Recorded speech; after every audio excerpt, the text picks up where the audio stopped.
quote he said, it was to a noble. He's like, I know you've never used these dirty tricks. These are true dirty tricks. But I want to talk about it anyways. There are some people who plug a caustic powder in their poleaxe that will strike a person. The powder goes into their eyes and blinds them. I know, good Lord, you would never do this technique, but here are the ingredients to make the powder. Yes? I know you don't only do European. You also do like an Asian or... No, we are a Western martial arts group. The Asians are well covered. They got tons of samurai schools and kendo and other Asian sort of things. But we have to recreate our own and bring it back to life. Well, there's like more than Asians. There's also like the Arabian sword. Yes, we do actually chit-chat with Persians. They have the same trouble we do.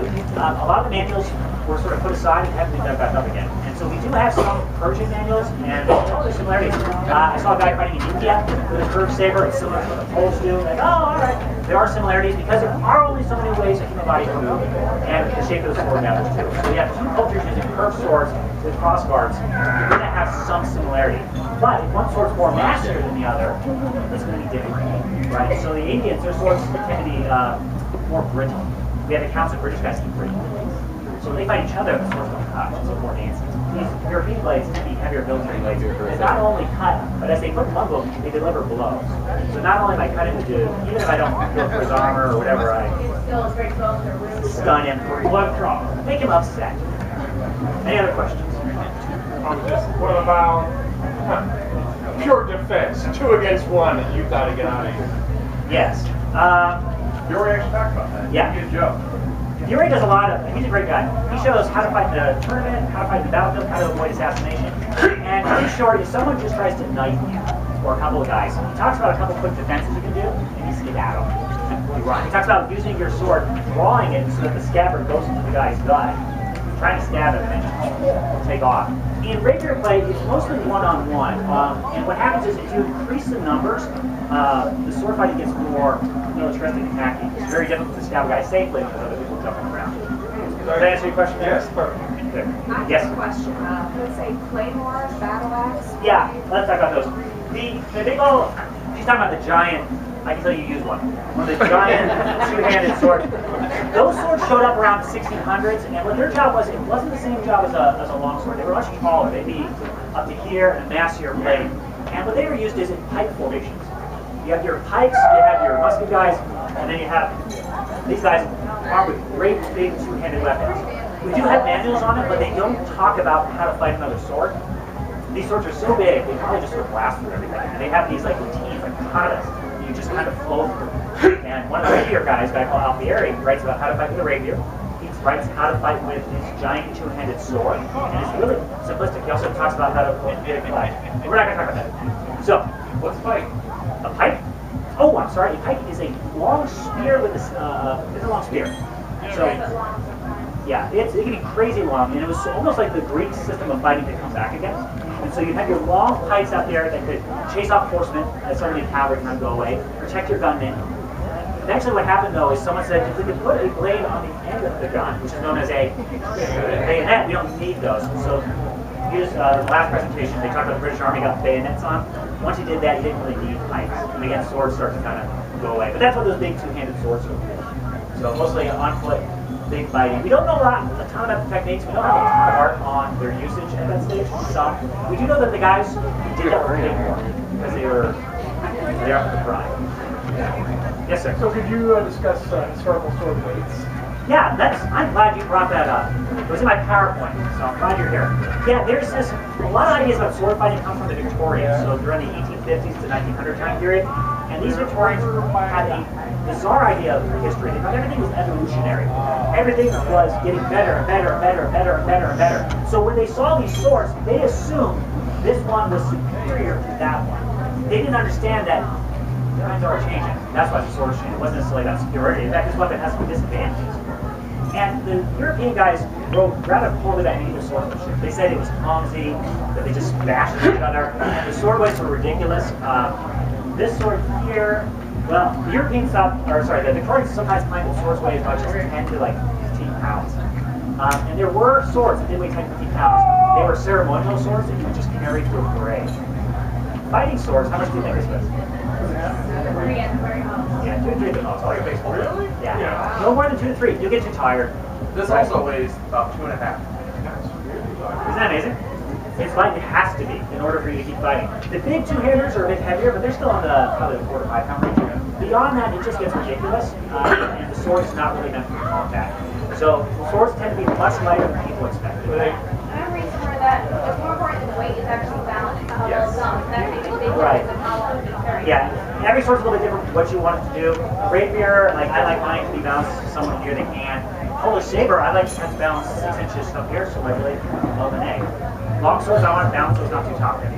I like to put it back there. Because sword is a lever, it's not an axe, right? When I cut with a long sword, I don't feel like I'm going to put my arms off like that. I lever action. Lever's a powerful thing. Yes, sir. Would the metal be steel? Would it all steel? Yeah, and there was this idea that like every sword was sacred and special. That's not the case. Swords were mass produced, and they would throw them in the river, discard them. But tons of them just tossed in the river of varying qualities. Swords that were mostly worn, of course, are made of nice metal, they don't have to be polished. There are some ideas that are made in buckets, literally buckets of swords that battlefields people try to go through because they do get chipped up and torn up. And these are fighting swords for practice, so they're made from the steel that's really hard and flexible, so I can stab on people's eye, swords won't fall apart. So back then it varied. And there were some very poor quality swords, especially in the modern era. In the Napoleonic era, there was a lot of complaints about the swords. And they literally just fall apart in hand with 2 or 3 blows, shots. They kind of went through those bitter. Same with their uniforms. Did you know what color the British uniform was? Red. Do you know what color it was after like a week's worth of use? Hot pink. All right. That was bitter. All right. Next question. Did we answer all of them? There's nothing you want to know about swords? Zero reason block. Latin blades. The great debate. All right. I like block with the edge. Not everybody agrees. There is a well-known sword guy who says you always block with the flat because he thinks your edge will get torn apart. Your edge does get torn apart, but it's not like we actually do edge-to-edge strikes like so. Because that will actually, Or we just blast each other in. yeah, that doesn't happen. What's going to happen is that because both the blades are slightly angled, yeah, it's edge-to-edge. And I don't want to guide them down here. With the flat, it's going to sometimes lose grip and control. Especially with the sabers, we tried about the class of those because some guys recommend trying it.